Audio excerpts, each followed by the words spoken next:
اچھا، ذرا تم یہ تو بتاؤ یونس افندی، کیسا لگا نالہان کے پیاسوں کو سیراب کرنا؟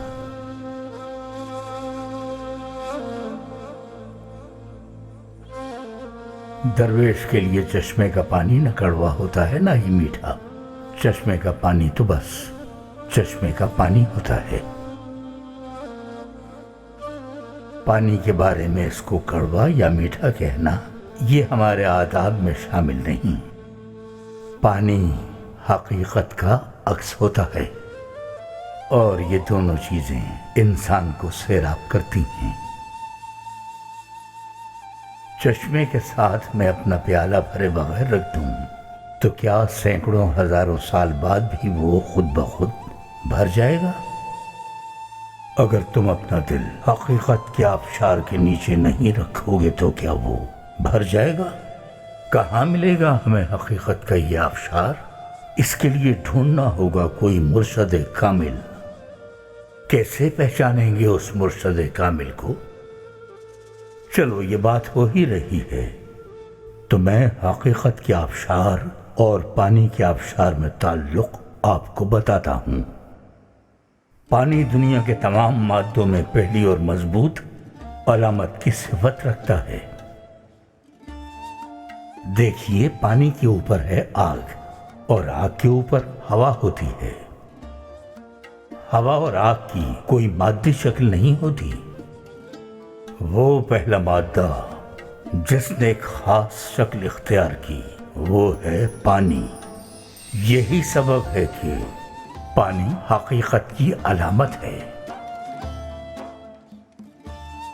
پانی مختلف برتنوں میں رکھا جائے، مختلف شکلوں میں بہتا ہو، یا پھر پانی کو مختلف رنگوں میں رنگا جائے، رہے گا پانی ہی۔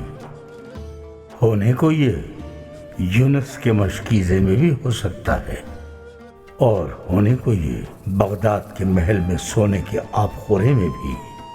پانی پر برتنوں کے حساب سے حکم لگانا درویشوں اور توحید کی راہ کے مسافروں کے لیے خلاف آداب ہے۔ یہ سب بنیادی باتیں ہیں۔ حق کے سوا کسی اور کو معبود نہ ماننے پر ایمان لانا پانی پر ایمان لانا ہے، کڑوے پانی یا میٹھے پانی پر نہیں۔ اچھے برے، کڑوے اور میٹھے، خوبصورت بدصورت کا حکم لگانا عبث ہے۔ یہ حق کی یکتائی کے خلاف ہے۔ درویش کی زبان اس سے آلودہ نہیں ہوتی۔ درویش تو الاپتے رہتے ہیں ہم دن رات۔ چلو اس کی بات بھی کر لیں۔ کیسا ہوتا ہے وہ شخص جسے درویش کہا جاتا ہے؟ درویز فارسی میں در ہے، در واضح، ویز جانے والا، ہوتے ہوتے یہ لفظ درویز سے درویش بن گیا۔ ہاں، یہ تو لغت کے معنی ہوتے ہیں۔ میں اصل زندگی میں اس کے معنی آپ کو سمجھاتا ہوں۔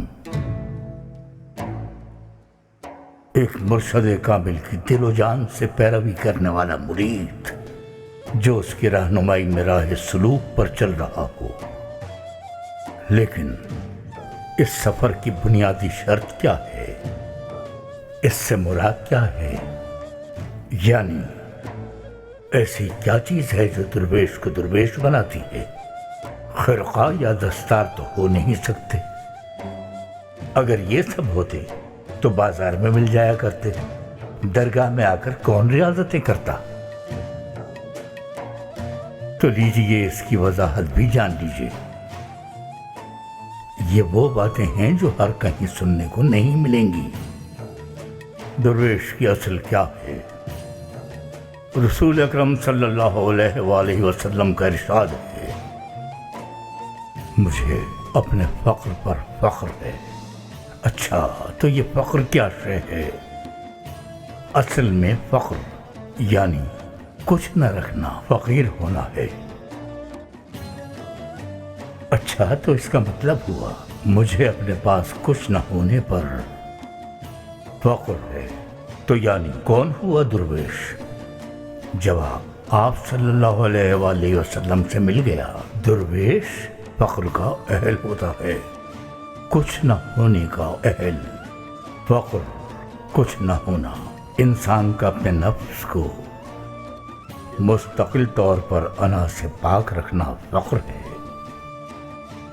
اپنا اور ذات باری کا تعلق یاد رکھنا بھی فخر ہے۔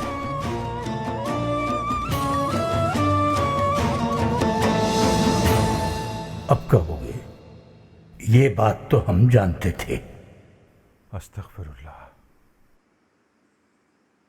ٹھیک ہے، آگے چلتے ہیں۔